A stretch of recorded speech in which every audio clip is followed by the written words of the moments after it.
welcome back. So this time we're going to cover Chapter 2, Part 2. So we're going to pick up where we left off, talking about electrons and whatnot. And now we're going to move into, slowly into larger biomolecules. But there's a couple things I need to talk about first, because they're very, very important to how major parts of our body function. So again, this is playing into homeostasis at the moment. So, without further ado, let's go ahead and get into Part 2. So, speaking of homeostasis, one of the major things that we're going to be talking about later is the pH of things, and whether something is acidic or basic. And that's something that's actually extremely important. Let me just double check something. Yep, okay. Sorry, always double check. So anyway, pH is short for the power of hydrogen. It is a measure of how acidic or basic a solution is. And the pH scale ranges from 0 to 14. Now there can be some negatives actually, but we'll go with the basic one. Whereas 0 is extremely acidic, and 14 is extremely basic, or acidic alkaline. Another word for basic is alkaline. Now, when slap dab in the middle is pure water, which is 7. It's neutral. So, as continuing from last time, we talked about how water is so crazy important, and this is why yet another reason water is important.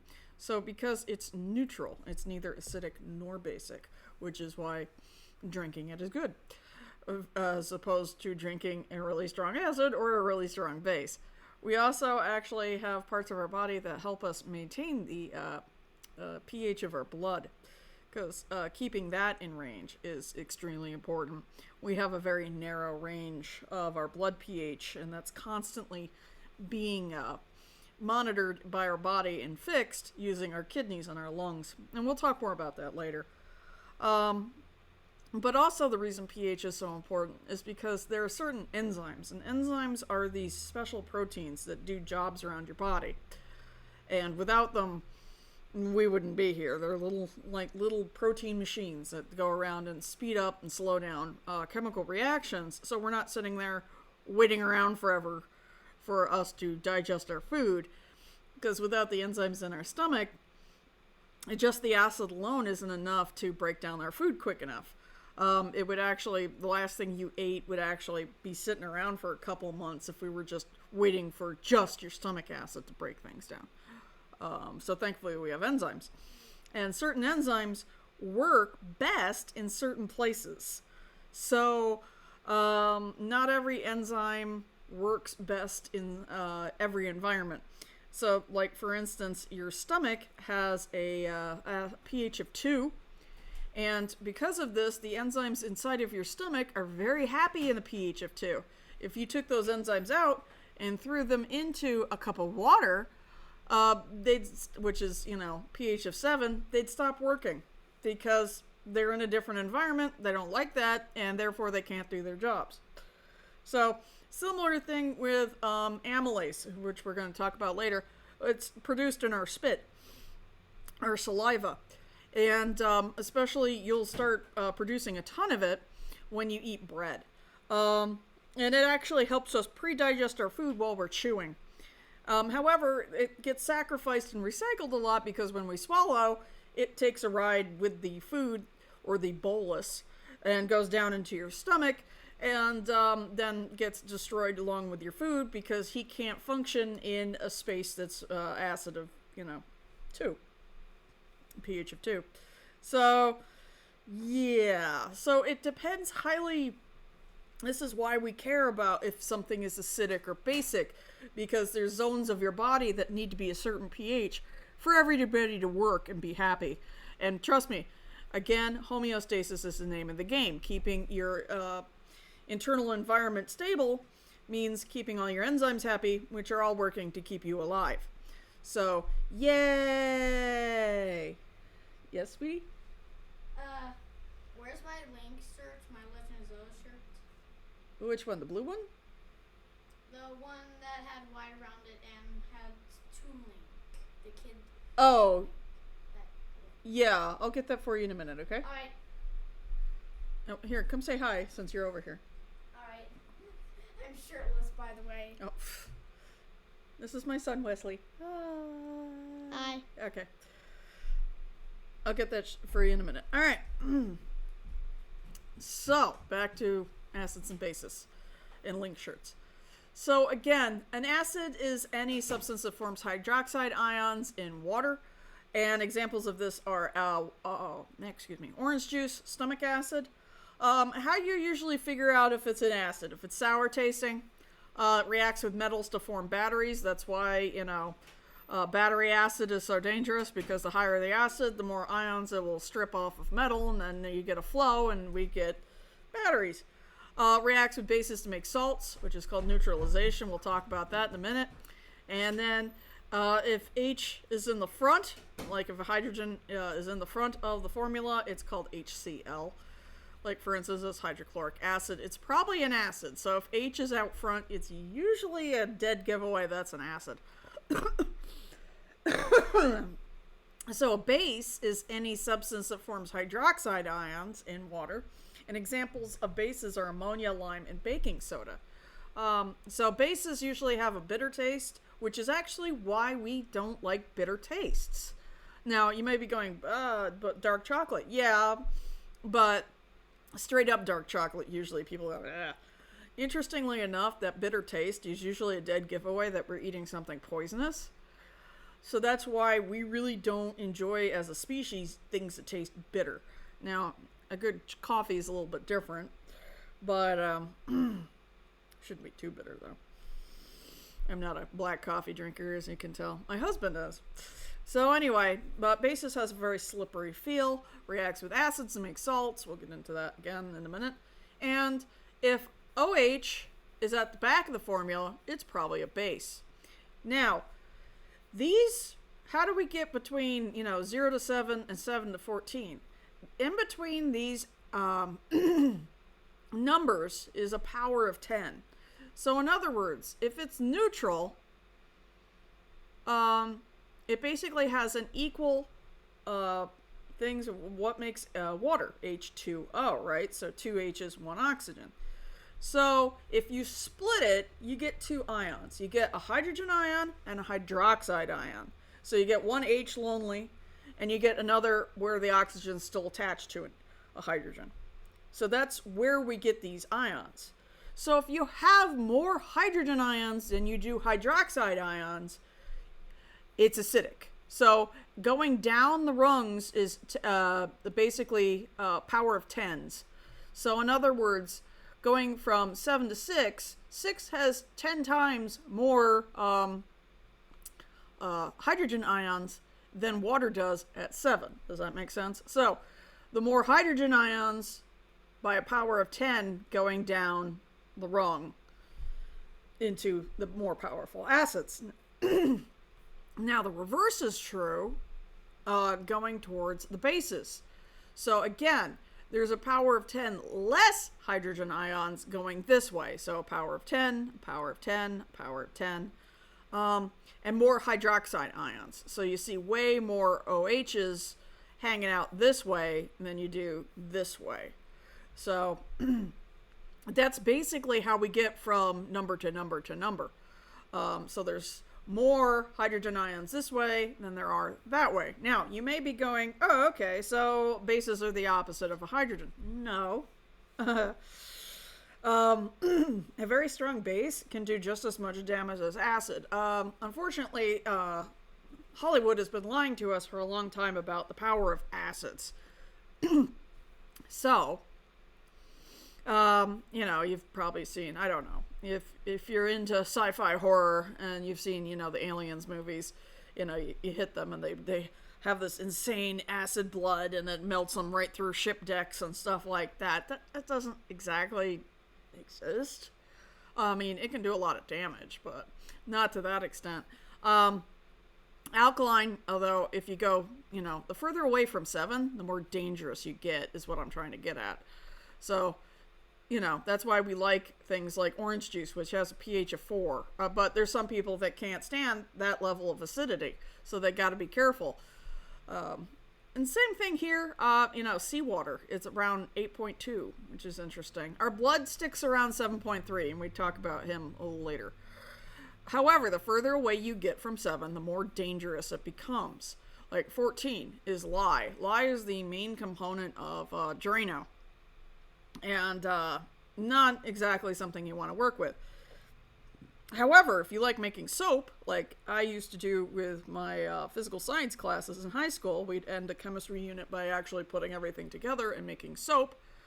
So we'd make we'd have to use lye. And buying lye is hard to do. We have to buy it online nowadays because unfortunately certain people have hijacked it to make certain drugs.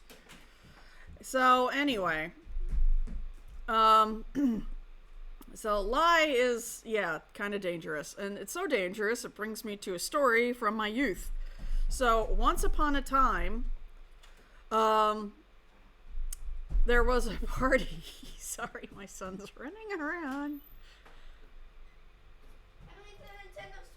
All right, honey, I'm recording. So anyway, so there was a party in high school, and I was such a stick in the mud. Nobody brought me to any parties, which is fine, actually, especially with this one.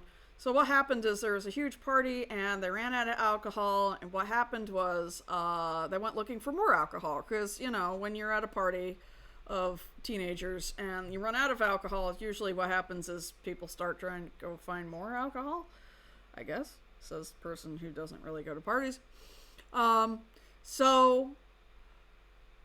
story short, they went looking, and unfortunately they went downstairs and found a second refrigerator. In this refrigerator was a whole bunch of glass jugs, and they instantly thought they had found the jackpot and they had found white lightning.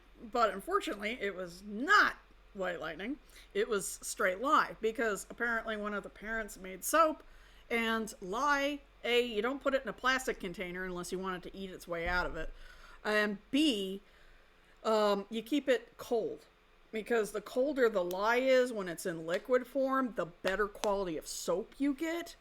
And so that's why it was in a refrigerator, glass jug. And liquid lye looks like water, it's clear. But unfortunately, them being inebriated already and them just wanting to drink more, they grabbed one of the jugs, and the first kid took a huge swig, and 2 others got a bit of a sip in before the first one started screaming as much as he could with blood gushing out. What happened was, he had taken a nice big swig of lye, and it started dissolving his tongue and pretty much his esophagus, and he now has to eat through a tube for the rest of his life. The other 2 got off with major chemical burns in their mouths. They all lived, but quality of life probably isn't that good from now on. So don't be, don't go, oh, well, acids are dangerous. Well, yeah, so are really strong bases.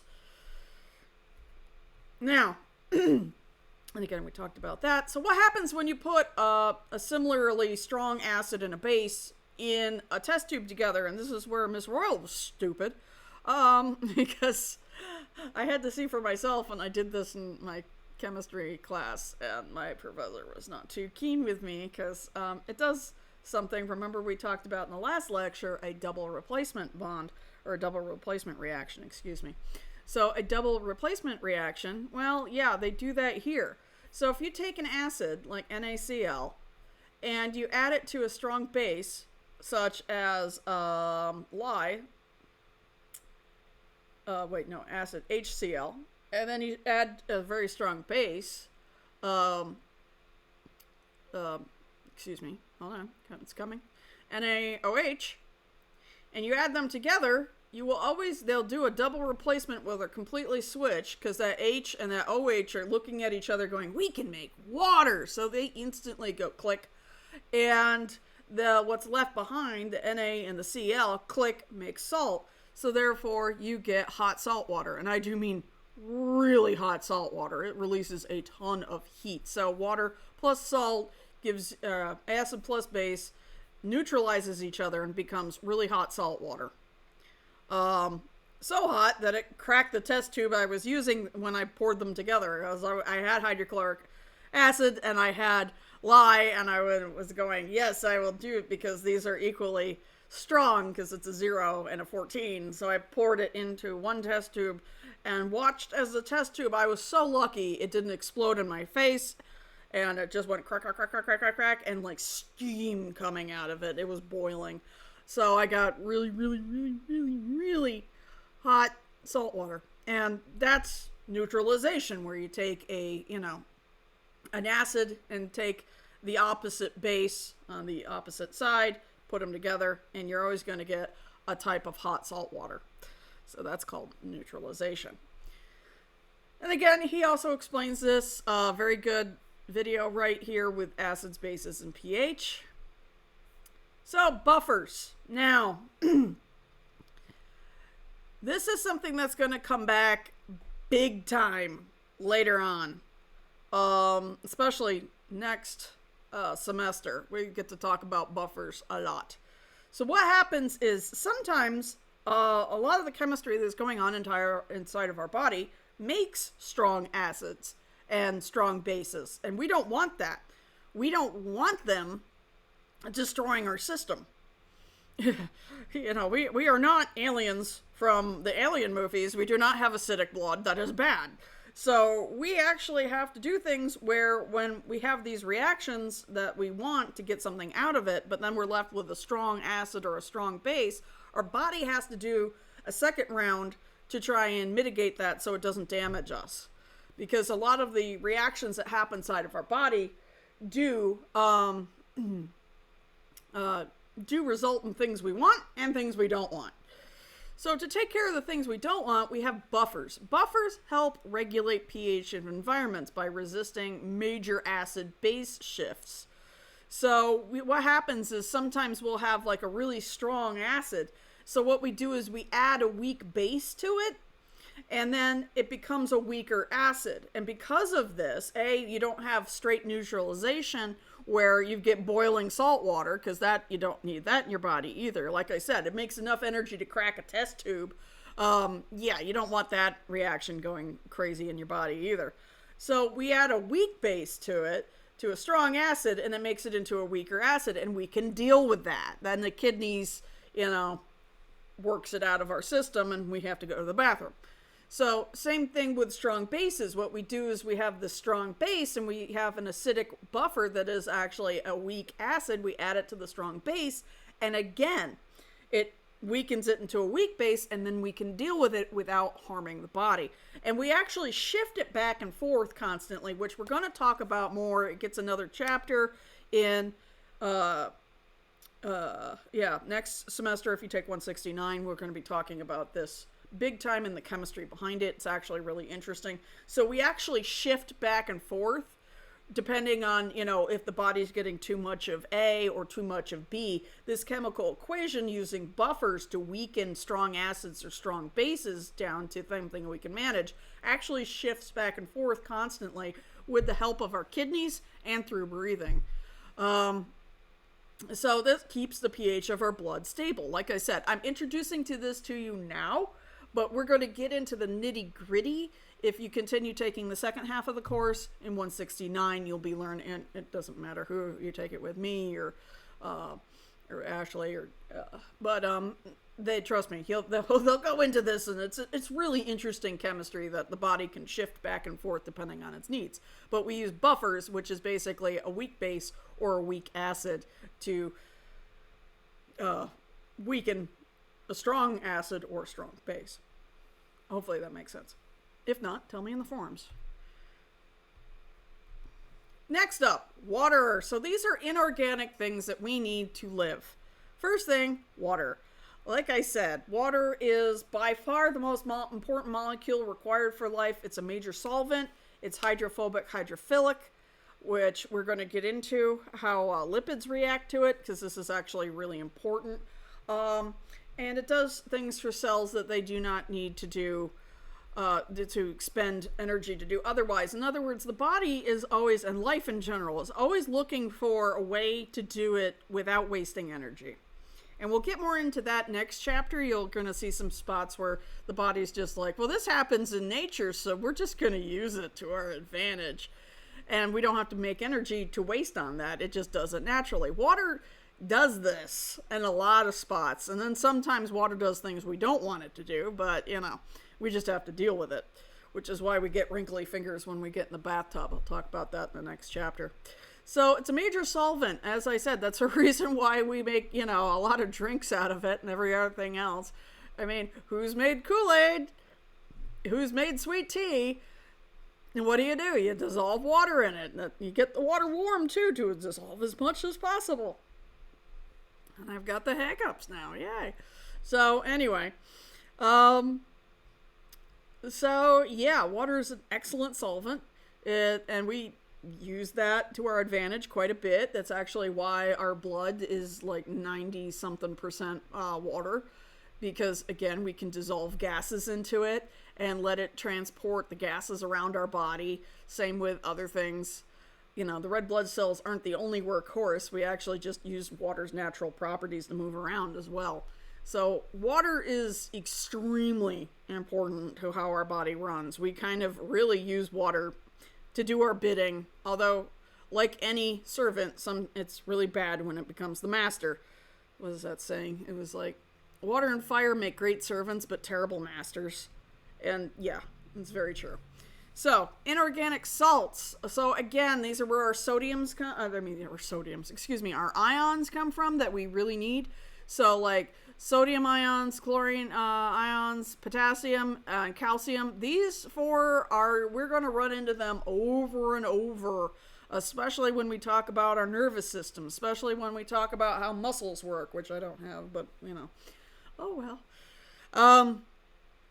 So they play a major role in metabolic reactions and they must be maintained in appropriate concentrations, which is called the electrolyte balance. Again, this thing and right here with the buffers, they get their own chapter way later in your book. And we'll be talking about the chemistry behind that later. This is just me introducing it to you in this chapter. So don't be like, oh, trust me, this comes back and we hit the chemistry hard next semester for this level. But anyway, now, also things that are inorganic we can't live without. Oxygen.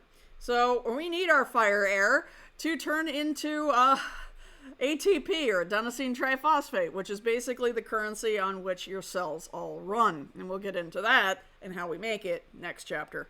So we're required for cellular respiration. We need to make ATP, which is adenosine triphosphate, cell energy. And used in major organic molecules. We're going to talk about those next. So oxygen is one of the big four that is a part of pretty much every major biomolecule that makes us us. And carbon dioxide. Again, it's a waste product from cellular respiration. So after we get done making the ATP, we actually have a whole bunch of leftover carbon dioxide from the chemical reactions. And we go, well, breathe that out. So we actually have to breathe that out. That's why we breathe in oxygen, breathe out carbon dioxide, and the plants kind of do it in reverse. They breathe in carbon dioxide and kick out oxygen, but we're not talking about plants because without plants, we wouldn't be on this planet in the first place. So thank a plant. Unless you're one of those people that can't grow plants, and don't worry, it's okay. It's okay. Not all of us can grow the plants. But plants grew us. But that's a story for a different time. Anyway, so you can sit there and say, if you're just sitting there and somebody accuses you of being lazy, please remind them that you are very busy in converting oxygen to carbon dioxide. So both of these and the balance between them of taking it in and then putting it out again is important to maintaining the pH of our blood. And again, we're going to talk a whole bunch about this when we talk about the circulatory system and all that fun chemistry later down the road. Oh, the fun chemistry. Oh, the chemistry. So again, this is a great one if you want to go into every single reason why water is so crazy important to living. This is a crash course. So water is good. So, highly recommend if you want to get into even more nitty-gritties of why water is so important, because water is crazy important. All right, now, that brings us to the 4 big biomolecules. So remember, we had the 4 elements that were really important. Well, those 4 elements now come together into molecules with covalent bonds to turn into these 4 biomolecules. So these are molecules that make up every living thing on a molecular level.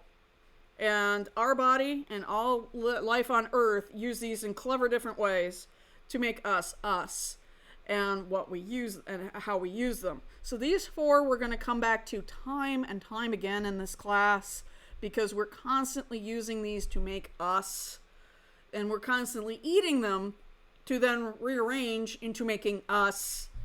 So these 4 are biggies. So these are the 4 biggies, and you're going to see these build up later into the next chapter into cells. So that's why I'm going to hammer these hard.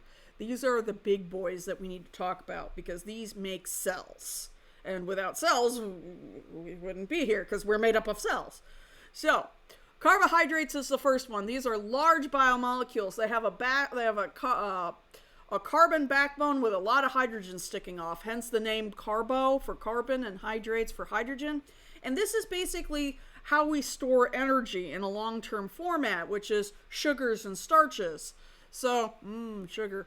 Now, the important one that we care about, that our cells care about the most, is our friend glucose. Everything we eat that's a carbohydrate, we break down into glucose. Glucose, glucose, glucose. That's what our cell wants to take with oxygen to smash it together and turn into ATP.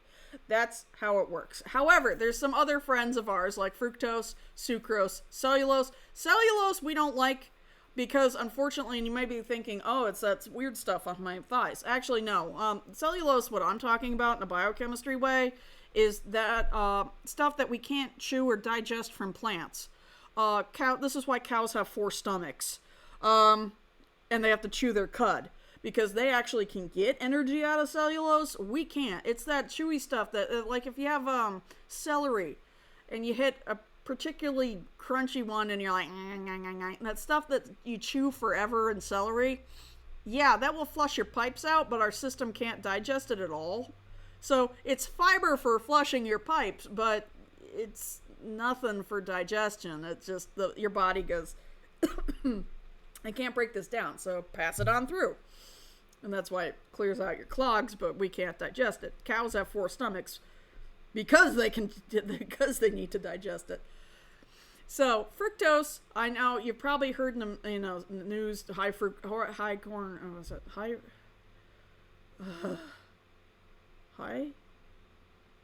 corn syrup. Sorry, my brain had to put that together. Yeah, fructose is actually in a lot of our food. We usually, and it isn't just the high fructose corn syrup I'm talking about. It's in fruits, literally, fructose. And we're constantly breaking this down into glucose. This is usually how a lot of our sugars come to us after we digest it down. It's usually shipped as fructose, and then when it hits the cell, we break it into glucose. So, sucrose is, again, another big boy. If it ends in ose, here's a tip. If it ends in OSE, right here, ose, it's a sugar. So, if you hit a weird word like lactose, if you've heard of lactose intolerant, well, guess what? That's milk sugar. So, yeah, that means your body can't handle the sugars from milk. It can't break it down. And therefore, you get diarrhea or you get sick, or both. Because, some groups of people really didn't have to do with cows much, and therefore are lactose intolerant. There actually is an interesting correlation between who's lactose intolerant and where their ancestors came from. Because they didn't really have cows in the tropics, because milk spoils like super fast, whereas, the north and the south, way from the equator where everything is warm, these are people that generally need lactose because they don't get enough sunlight, and therefore we're sucking it out of cow's milk, and we bred them for that. So anyway, fun. It's interesting to get into the history of why some people are lactose intolerant and why some people aren't. And same thing, it's depending on where your ancestors came from, why, and how it's really interesting how we as a species have changed over time to adapt to different parts of where we came from and what we carry with down the line. Like, for instance, sickle cell anemia is an example, because that was actually a response of our body to survive malaria before we invented, malaria resistant drugs. So it's kind of interesting to go through all that. Anyway, lipids. So next up of the big four, lipids. These are fats, oils, waxes, and steroids. And I assure you, they get their own chapter, steroids do. These are a special type, and then there's a really special type, which we're going to be talking about a ton of next chapter, which is phospholipids, which make up the cell membranes of your cell. The reason these guys are important is because they're non-soluble in water. We're mostly made of water. We've got to hold that water in. Remember what I said, water is really good at dissolving, and it can dissolve us. I hope you never have, but if you've ever seen a drowned body that's been in the water for a long time, not pretty. Unfortunately, yeah, we even when we're dead, we start dissolving in the water. It's not fun. So, but basically we have lipids though to counteract this. If you've ever taken water and oil, and cooking oil, put it together and tried to shake it up, it'll always separate back out again. Kind of like vinegar and oil. If you like that on your salads or whatnot, you always have to shake it back up again, because the two of them hate each other. Lipids do not like water. Water do not like lipids, because the two of them just are like, no. And because of that, they are non-soluble in water, and we need that. We need to contain our water. We need to be a container to keep the water in, so we're not losing our water constantly or dissolving us or having our water dissolve us. So which is why we have lipids, and we have lipids for a whole variety of reasons. And depending on how many tails they have, and I'll get into that in a minute, you'll see some of them with tails, depends on what they do. And so we're going to talk about fats. We're going to talk about oils, definitely waxes and steroids. I mean, why do we have earwax? It's actually to keep things out from getting in our ears. Hopefully to get things stuck, like pollen and bugs and things, and so we can, go, oh, so it doesn't go crawling up our ear holes. Anyway, it's also one of the major barriers to keep fungus out of our body. Because if a fungus gets in, it's not great. Very bad. We'll talk about that later, too. Anyway, so lipids. So we don't dissolve in our own juices. And we also don't dissolve when we take a shower or a bath. So lipids are extremely important. So carbohydrates for energy, lipids so we don't dissolve in water. Next up, nucleic acids, because we have to have instructions for building us. And our body has to literally always be constantly on top of that. So we have to carry our own instructions on what makes us us, and that's what nucleic acids are. They are the blueprints that make you you. The nucleic acids I'm talking about is our friend DNA and his extremely helpful cousin, RNA. So DNA stands for deoxyribonucleic acids. The Na part of DNA is nucleic acids. RNA is ribonucleic acid, and therefore, again, Na is nucleic acids.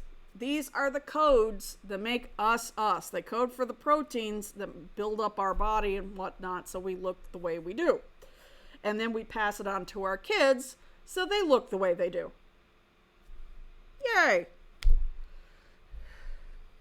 Or not, I don't know. Anyway, so DNA and RNA is extremely important. They also get their own chapter. They pop up over and over again because these guys code for these guys, because what we are mostly made of is proteins. And I'm not just talking about our muscles, but proteins, make up a lot of us. We are mostly made of protein. So these are large, complex biomolecules that DNA codes for and are produced by the ribosomes in your cell. We'll talk about that next chapter. And they're made up of two things. They're made up of amino acids, and there's 20 we care about with the humans, but there's way more out there. We've even invented a few. Not that we were using them for anything. We were just like, hey, look, we made one. And everybody went, good, I guess. It was just to see if we could do it. Thankfully, we haven't stuck it in anything because we know better by now. Trust me, I'll get on rants about when we've had moments in science where we did a thing, but nobody stopped to ask, should we do the thing? And I'll get on my high horse about trans fats about that, I think, a little later. Because there's different types of fats, and trans fats, and saturated fats, and non-saturated fats, and we'll get into that a little later. And just FYI, trans fats were invented by humans in the 1950s, and our body doesn't know what to do with it. So, just like I was talking about last night with mercury, your body does dumb things. It's like, I don't know what this is. This isn't saturated fat. This isn't unsaturated fat. So, I'll stick it in my heart. And then, yeah, great job. And we have heart attacks and die. Fun. That's why we're cutting all trans fat out of all food, because it's man-made. And our body doesn't know what it is or what to do with it. In the 1950s, when we invented it, we were just like, cool, we can make our own fat. We can make weird cheese. And then all of a sudden, death by heart attack went whee in the United States because we had trans fats and everything. Genius. Not. Anyway, so now these amino acids are held together like in long chains, if you can imagine, like beads held together by little links. The peptide bonds are the links that hold together the amino acids, which would be the beads. And they can fold into these insane structures. And remember, their structure, and this is something you want to write down, their structure equals their job. If the protein cannot keep itself in its particular shape, he can't do his job in the body. And they're really good at one job. That's why we have a bazillion different types of proteins. So that special type of protein is an enzyme. And these guys I mentioned earlier are the ones that are the workhorse of your body. These are the guys that are coming in and they're putting things together or breaking things apart. And we're going to talk about that later. And they do this by lowering the activation energy. It's exactly like the electric car starter. Does anybody know what we used to do before we had electric car starters? Yeah, you had to crank it. So you used to literally get out with a freaking crank thing and plug it into the front of your car and turn the engine over yourself. We still have that with like push mowers, where you go out with the cord and you go, what you're doing is you're turning over the engine yourself to get it going. Well, we don't need to do that to our cars anymore because we have electric car starters. So imagine an enzyme is like an electric car starter. In other words, they come in and they get the chemical reaction to go faster, but they don't put any energy into it. They just come up and go, and the chemical reaction goes faster, or they slow down a chemical reaction, and that's how they build things up and break things down in your body really quickly. They lower the activation energy, so we just like an electric car starter, so we're not sitting there in the morning when it's freezing in the winter and trying to turn our car engines over anymore. I have a funny story about that with my grandfather in World War II. He was a tank driver, and I can't imagine this, but he told me, and I'm like, oh my God. He was in training with old World War I tanks before they built the Shermans. And the old World War I tanks, you had to get out of the tank, plug the crank in the front, and crank the engine to get it going. Yeah, so he's sitting there doing the training, going, if the engine stalls, and they used to often, how the heck, you're a sitting duck. Whoever gets out of the tank, everybody's shooting at the tank. Who the heck is going to live long enough to crank the tank to get it started again? So so he's freaking out, going, we're all going to get shot. And he wasn't wrong. But then the Shermans came out as he was going over for D-Day. He actually missed D-Day. He was supposed to go to D-Day, and they rerouted him to the Pacific, so that was interesting. So him and his tank division got sent to the Pacific, which was not a great place for Sherman tanks, because tanks plus island equals tanks stuck in weird places and islands. But still, the Shermans thankfully came out with electric car starter. So they didn't have to get out the tank to crank it anymore, which is improvement. So yeah, enzymes, they be cranking. Anyway, so again, Mr. Anderson He goes over all 4 major biomolecules in this video. Very good. Highly recommend you watch it. This one's interesting because Dear Hank, he goes over them, although he goes over amino acids a little harder than I usually do. But I would highly recommend watching the part about the lipids with the different, the trans fat, he doesn't mention the trans fat. He actually doesn't mention it at all. So he goes over what the difference is between an unsaturated fat and a saturated fat is, and why we need both of them. Although not as much as one as the other, but still in balance, everything in moderation, you know. But we don't need trans fats whatsoever. I could make a whole big rant on that a little later. But anyway, so there you go. I would highly recommend definitely watching the crash course. And then he eats a nasty sandwich at the end, which is nasty, and he tells you that. However, like I said, he goes into a little bit too much detail on the amino acids. He goes off about not so much the carb. Yeah, I think he goes off a little bit. Like, we don't need to know that level of it, but still. Hello and welcome. See, he's in his own little apron. Isn't that cute? All right. And I just found out something really sad about him. He just posted on his thing today. Apparently, he just got diagnosed with Hodgkin's lymphoma, which is the same cancer my brother had. So I hope he has a speedy treatment and gets it taken care of. Because thankfully, even though cancer is just horrible all the way around, but out of all the cancers, which is weird to say, Hodgkin's lymphoma is actually the most treatable. My brother unfortunately had to go through all of his treatments in high school. And he was very single-minded about getting through it because he wanted to go to college in the fall. And he did. He got through all of his treatments that summer. And it just, half of the school year from pretty much January is when all of his treatments started, and he graduated. Then he went through the rest of treatments during the summer, and he did. He went to college in the that fall. So he was a trooper, man. He was a super trooper. But, yeah, it was sad to hear that our Hank, he got sick. Anyway, but I wish him a speedy treatment and recovery.